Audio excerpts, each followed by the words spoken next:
Here we are in, well, maybe it's not so sunny Halifax, even though we've got the sunglasses on. We're in the Scotia Square, I believe it is. That's right beside our hotel. It's great. We walk 2 minutes and we're into it, and it takes us right through into downtown Halifax.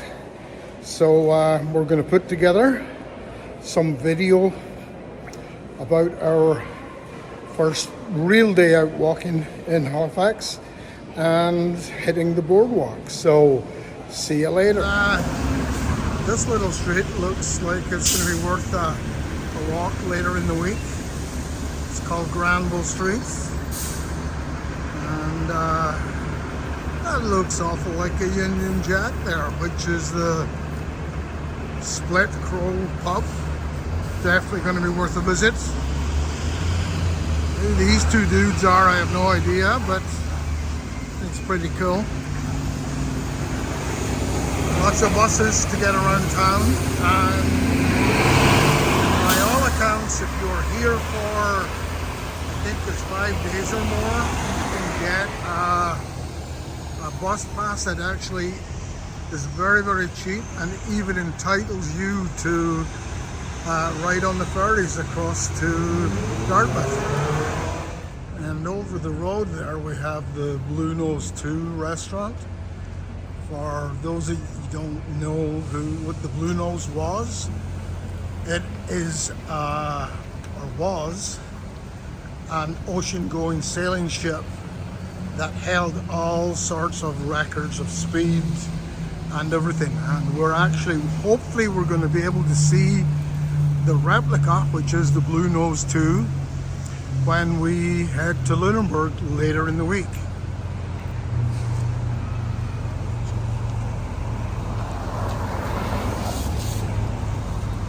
Quite a busy little place. Well, I guess this is Canada Day, so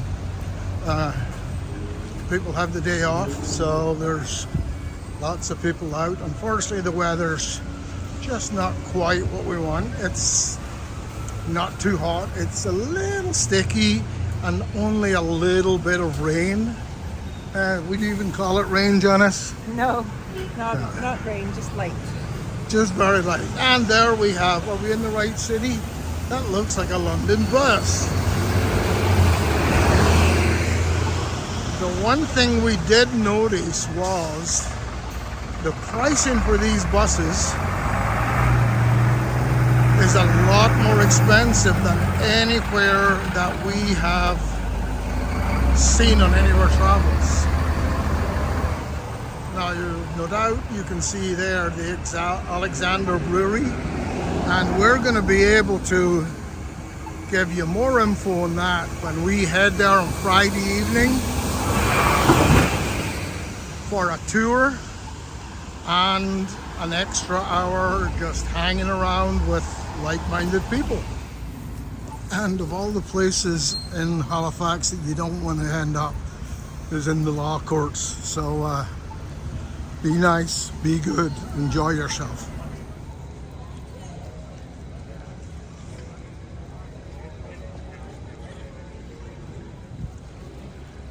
And we have just come down Water Street, and here is one of the Halifax ferry terminals. We'll get a little video of one of the boats coming in. As I said earlier, you can actually get a transport pass that will include your ferries. And now we have another staple of down east, the Cow's Dairy ice cream. We enjoyed that in PEI and in New Brunswick. And as promised, here is one of the ferries heading on out. As you can see, it's what you could call push me, pull you. In other words, it works from whichever end you're going. They don't have to turn around. They just move to the other side of the wheelhouse and land it that way. So, of course, Halifax is a huge maritime institution. For many years it was a big part of Canada's support for Europe during World War II, and we'll be getting into more of that. Lots of tour boats.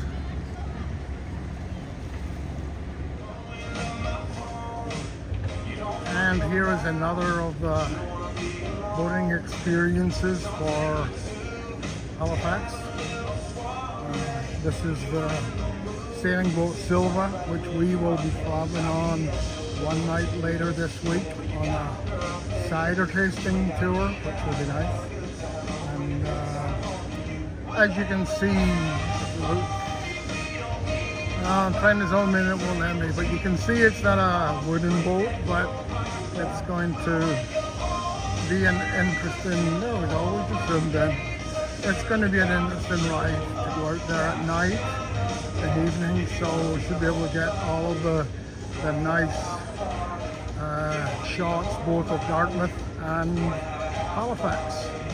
This is such an exciting experience, never having been to Halifax before, even though we have been in Nova Scotia.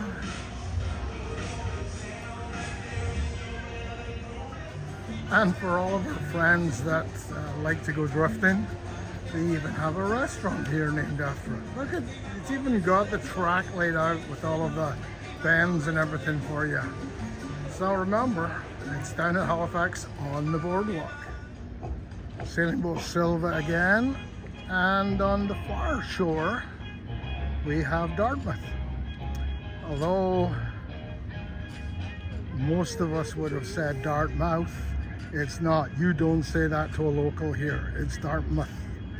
Okay.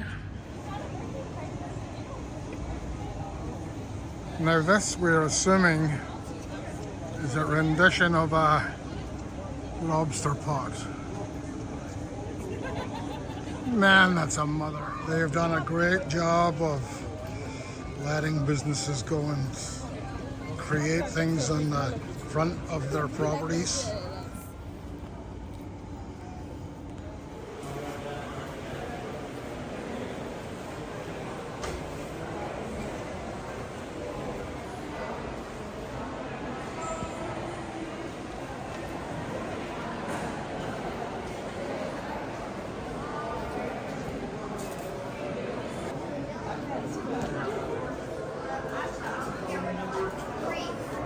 We are now in the Canadian, or actually the Maritime Museum of the Atlantic.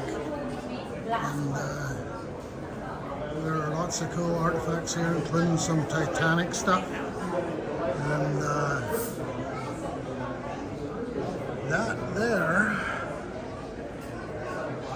is something that saved many sailors over the years. It was part of the lighthouse. Yeah, that guy, there actually is one. I believe it's on tour just now.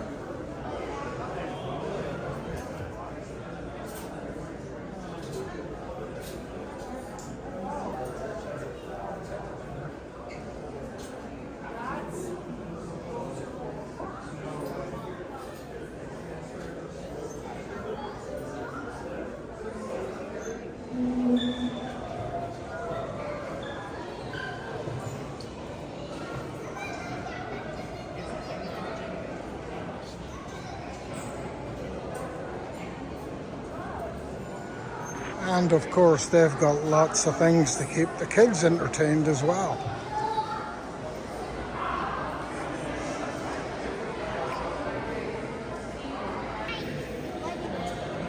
And for those of you who don't know about the Halifax explosion, they have got an exhibition here that we're going to go and follow through.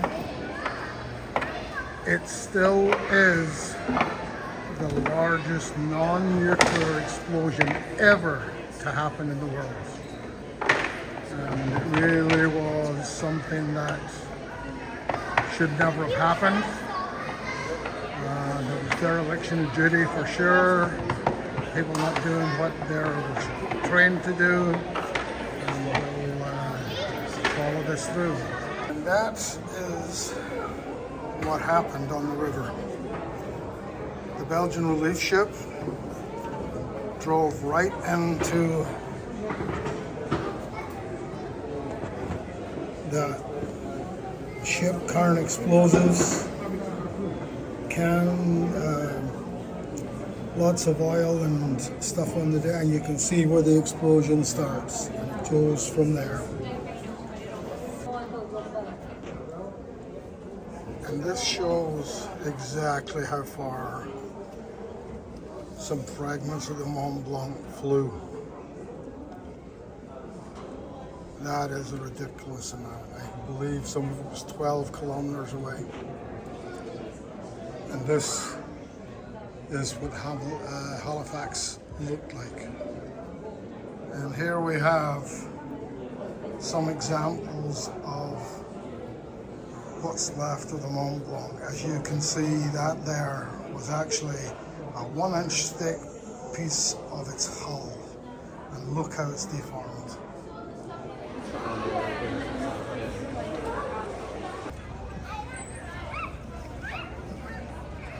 And even more stuff for the kids to play on, except that the yellow submarine's maybe a bit orange. More for the kids to play on. Although it's amazing that there's no do not climb on, just so there's no lawsuits. Oh, I forgot, it's not the USA. Now there you go, folks. The Halifax boardwalk is in fact made from wood.